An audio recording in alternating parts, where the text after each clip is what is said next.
Hi மக்களே, நீங்கள் பார்க்குறது நியூயார்க் சீரீஸ் 3. சந்தோஷ் சுப்ரமணியம் படத்தில் ஒரு டபுள் டெக்கர் பஸ் மேலே டிரைவர் எல்லாம் வரும் தெரியுமா, அந்த மாதிரி ஒரு பஸ்ஸில் தான் இப்போ போயிட்டுருக்கேன்.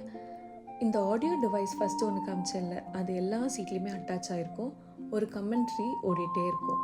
கூடவே ஹெட்செட்டும் புதுசாக கொடுத்துருவாங்க. அதை கேட்டுகிட்டே நம்ம போயிட்டே இருக்கலாம்.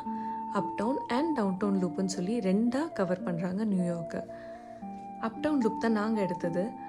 Empire State Building, Brooklyn Bridge, Statue of Liberty, museum, M and M's, Chinatown, இந்த மாதிரி எல்லா ஏரியாவும் கவர் பண்ணுவாங்க. ஒவ்வொரு ஏரியாலையும் கவர் பண்ணும்போது அதை பற்றி பேசிகிட்டே வருவாங்க. நீங்கள் எங்கே வேணுமோ இறங்கிக்கலாம், ஏறிக்கலாம். 30 minutes ஒன்ஸ் தான் இந்த பஸ்ஸோட ஃப்ரீக்வன்சி. ஒரு லூப் பார்த்திங்கன்னா 2 to 2.5 hours ஆகும் கவர் பண்ண. அங்கங்கே ஸ்ட்ரீட் போர்ட்ஸ் எல்லாமே ப்ரௌன் கலரில் பார்க்க முடிஞ்சது எங்களால். அது எதை குறிக்குது அப்படின்னா ஹிஸ்டாரிக் பிளேஸ் ஒரு லேண்ட்மார்க். இந்த மாதிரி நிறைய வீடியோஸ்க்கு சேனல் சப்ஸ்கிரைப் பண்ணுங்கள்.